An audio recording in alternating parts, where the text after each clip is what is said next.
if anybody know about business, you don't keep that type of money in just regular account. So I had to wire the money from somewhere. Okay. So I wired the money to the account, and when I wired it to the account, I went straight to the bank. I go to the bank myself to make sure shit get done. Because the thing is this, I can't make all the money unless somebody else do all the dictating and do all the controlling. He don't need any money. He spends so much money. Yeah, but he don't need any. Floyd, are you sure? Yeah, Floyd good. I bet if he's planning for the future, you got to keep it coming in if you're going to keep spending the way he spends. Yeah, but I think he has a lot of other business interests that you are bankrupt. How do you respond to that? I don't think you have publicly responded yet. Everybody's entitled to their own opinion. I mean, if we call having 2 private jets, owning 100 buildings, being able to do what you want to do, if that's bankrupt, then I'm pretty sure everybody want to live like that. Floyd Mayweather Jr. opened up on Joe Rogan's podcast about losing an astonishing $1.1 billion, but made it clear that his lifestyle hasn't slowed down at all. He emphasized that he still owns a private jet and hundreds of properties, showing that his definition of loss is very different from the average person. With confidence, he added that if anyone considers that broke, then it's a situation everyone would gladly accept. About the Business Insider article that ran. Yes. We debunked this reporting, but the gist of it was that Dan Geiger, the BI reporter, said that you didn't do the $400 million Black Spruce deal. Mm-hmm. And you sued BI and Geiger for defamation recently. You said that Geiger harassed you and your family through hundreds of phone calls, and you also said his reporting was racially biased. What do you hope to get out of suing Geiger? Why did you do that? Well, I'll leave that to the judge. I'll leave that to the lawyers. I just want the people to know, I'm 48 years old. I know you guys want to talk about real estate. Only thing I'm doing is answer the question. That is a real estate question. Okay, so out of 48 years, I'm 48 years old, and I've never sued a media outlet. The media outlet throughout my life has bashed me, talked bad about me, spoke bad about my family. I'm not a liar. I'm a lot of things, but I'm not a liar. I work hard to build my name, to build my reputation, and I'm not gonna let anyone go out there and smear my name and talk bad about me, talk bad about my family, or talk bad about my companies. Joe Rogan explained that Floyd Mayweather Jr.'s financial situation came down to his spending habits, pointing out that he was excessively buying million-dollar watches and other luxury items he didn't truly need. According to Rogan, constantly going over the top with purchases and living an overly lavish lifestyle ultimately played a major role in why he ended up being seen as broke. Man, he needs that money. That money has to keep coming in if you're going to live like this. It's not that expensive, though, but... He's only 46. But he does this with everything, man. He's got million-dollar watches. I don't think he buys every pair. You think they give them to him? Yeah, because then you get a video like that. Right. That's smart. And then you get Floyd's Air Force Ones given away for charity. That's a tax. A viral post on X, racking up over 7 million views, claims that Floyd Mayweather Jr. went bankrupt despite earning between $1 to $2 billion throughout his career. The tweet describes the situation as surreal, mentioning reports of his luxury homes and cars being auctioned off. The post was reshared by Akos Gupta, who broke down Mayweather's famously extravagant lifestyle. He highlighted how Floyd reportedly never wore the same underwear twice, hired staff to clean his cars daily, spent around $12,000 a week at a Japanese steakhouse, and once threw $50,000 into a pool at a party. His spending extended to diamond-encrusted gadgets, a $10 million engagement ring, dozens of high-end cars, and multiple private jets worth tens of millions. According to the claims, gambling losses added up to millions, and even a $7 million jewelry theft didn't slow his spending.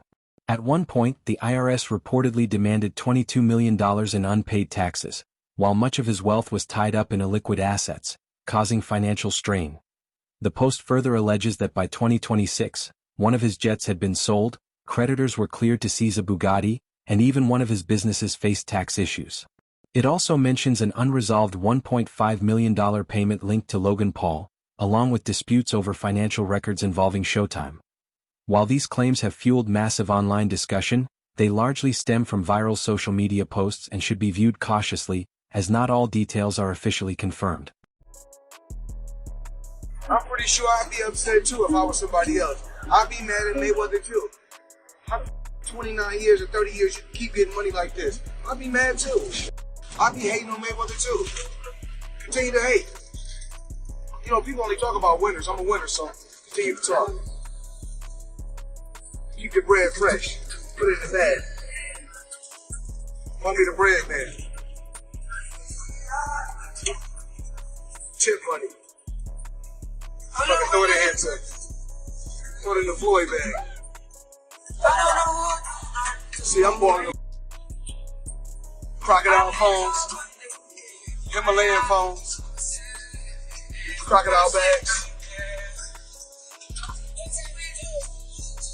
Wade Plemons reacted to comments from Logan Paul regarding Floyd Mayweather Jr., backing up the claim that Mayweather still owes Paul $1.5 million from their exhibition fight. He pointed to it as another example of ongoing financial disputes surrounding Mayweather, particularly when it comes to unpaid earnings.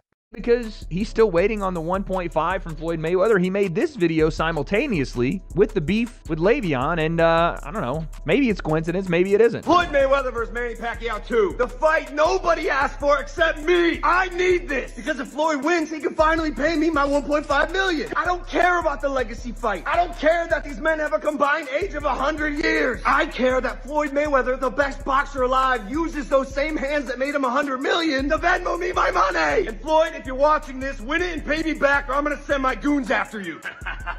Gotcha. Hey. I really don't know why I watched that. Yeah, listen, dude. Logan is, again, functionally a coward for not doing this. I was really excited for it, too. I couldn't wait. That was about to be content, son. But, I mean, okay, yes. I understand if he is under WWE contract, they're not going to allow him to do certain things. Floyd Mayweather Jr. is reportedly facing financial strain, with some analysts suggesting that both his lavish lifestyle and recent management decisions may have worsened the situation. The combination of heavy spending and questionable financial oversight appears to be adding pressure to his overall wealth. According to court testimony, one of the key figures connected to this situation is Jonah Rechnitz, who has been described as one of the most significant white-collar cooperating witnesses in the recent history of the Southern District of New York. His involvement has drawn attention to the broader financial and legal complexities surrounding Mayweather's current circumstances. 19 million of the money was lost. So to lose 19 of 20 million, I mean, what, did you go to the casino over and over? Like, you know. So Rechnitz, now mind you, this is Floyd's new buddy, his new financial advisor. Rechnitz became what prosecutors called, quote, one of the single most important and prolific white-collar cooperating witnesses in the recent history of the Southern District of New York, testifying in multiple federal corruption trials. He claimed to have weekly phone conversations with Mayor de Blasio on his personal cell phone in exchange for campaign contributions. De Blasio, of course, was never charged. Now in court, Rechnitz paints himself as a changed man. While living in New York, I felt pressure to become a big shot, he told the judge. Sound familiar with Floyd? Jonah Rechnitz described having weekly phone conversations with Bill de Blasio on his personal cell phone, allegedly tied to campaign contributions. Though de Blasio was never charged in court, Rechnitz portrayed himself as a changed man, reflecting on the intense pressure to become influential while living in New York. Observers have drawn comparisons between his story and Floyd Mayweather Jr., suggesting that similar pressures, along with management decisions, can complicate even massive fortunes. Despite legal troubles, including prison time and house arrest, his case highlights how complex relationships between money, influence, and authority can become, especially at the highest levels. 5 months in prison, 5 months house arrest, but he's yet to serve any time. He got sentenced to 10 months in 2019. Five months in prison, 5 months and house arrest, but he's yet to serve any time. His sentencing has been repeatedly delayed and reassigned to different judges. But he remains free nearly 9 years after pleading guilty. So he's been out of jail for 9 years. The guy hasn't even done his 5 months. So he's got his hand in the corruption cookie jar still, it seems like. After the scandal, he went moved back to LA, where he's from, and became a jeweler. He launched Jadel Jewelry and Diamonds, leveraging connections to celebrities like Kim Kardashian, Shaq, and Scottie. Teddy Atlas noted that public perception of Floyd Mayweather Jr. has shifted dramatically over time. The same fans who once celebrated his undefeated record and lavish lifestyle are now criticizing him, with some even mocking what they see as his biggest downfall. Atlas highlighted how quickly admiration can turn into judgment. Mayweather, once praised for his dominance and success, is now facing questions about his financial decisions and personal choices. According to Atlas, this reversal shows just how fragile fame can be, especially in sports, where public opinion can change almost overnight. His journey reflects a broader reality. Even the most celebrated champions can become subjects of scrutiny, proving that success, image, and public support are never guaranteed to last forever. Yeah, like you said, he was Mayweather, Money Mayweather, and now he's suing because he went through his money, he blew his money, whatever. Look, I don't know what the truth is fully in there. I know Steven Espinoza was named. He ran Showtime at the time. He was named him. I never was a fan of Espinoza. Again, I'm not afraid to say and not mince my words when I feel a certain way. And I've taken arrows for it, and of course I've also taken some praise for it. That people say, hey, Teddy's going to say what he feels. I was never a fan of him. I never thought he was a man that kept his word. I never thought he really did a great job over at Showtime. I mean, they put some good fights on because the fights were available, because the landscape made it. An economics expert broke down Floyd Mayweather Jr.'s financial situation, explaining that his earnings and business structure have always been highly complex.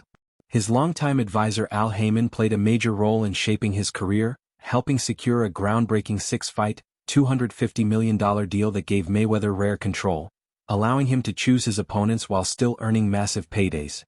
During his peak years, especially between 2012 and 2014, Mayweather became one of the highest-paid athletes in the world, driven by his larger-than-life persona and unmatched ability to generate revenue through ticket sales and pay-per-view events. However, despite earning hundreds of millions, some lawsuits have claimed that Mayweather may have been underpaid in certain major fights due to the way money flowed through various business partners and associates. This highlights how even enormous earnings can be complicated by contracts, negotiations, and financial structures behind the scenes. Mayweather get that six-fight, $250 million contract, but what was unheard of about it, Mayweather got to pick his own opponents and still get paid. Mayweather, the persona he cultivated, whether you like it or not, has sold tickets. He was a big draw. He was the top earning athlete 2012 to 2014. Mayweather did his thing for sure.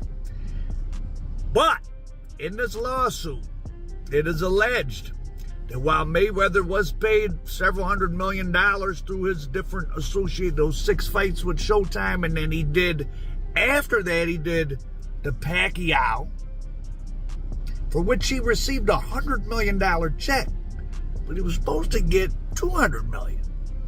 He got a $100 million check, but he was supposed to get. So it's easy to get blinded, like it's a lot of money, but if you're supposed to get more, you're supposed to get more. For example, the fight between Floyd Mayweather Jr. and Manny Pacquiao reportedly earned Mayweather around $100 million, even though expectations suggested he could have received closer to $200 million. The expert explains that at such massive financial levels, even small gaps or missed payouts can translate into significant losses. They emphasize that when deals involve hundreds of millions, every detail matters. Any miscalculation, delay, or unfavorable term can create serious financial pressure over time. Al Heyman, known for his quiet but highly effective approach, has played a central role in structuring these deals. Unlike outspoken promoters like Don King, Heyman operates behind the scenes, managing top fighters such as Adrian Broner and coordinating major partnerships with Golden Boy Promotions and Oscar de la Hoya. The expert ultimately concludes that Mayweather's financial challenges are likely rooted more in complex contracts, revenue structures, and management decisions rather than just his extravagant spending habits. He fought Conor McGregor, huge. He fought Pacquiao. So now he's talking about fighting Mike Tyson. He does seem to be having money problems.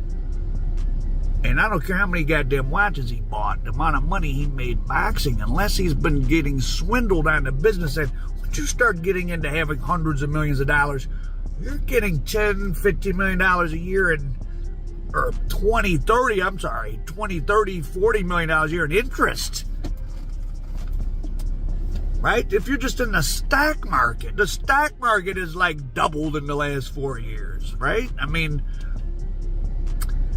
so Al Heyman is this. He's not like a Don King. He doesn't have that reputation. He has this, that he's a brilliant businessman. He stays totally in the shadow. Fannin recently outlined the legal steps taken by Floyd Mayweather Jr., explaining that ongoing financial pressures have pushed the boxing icon to take former business partners to court. Despite earning over $1 billion during his undefeated career, a mix of heavy spending, gambling, and tax-related issues has created serious challenges behind the scenes.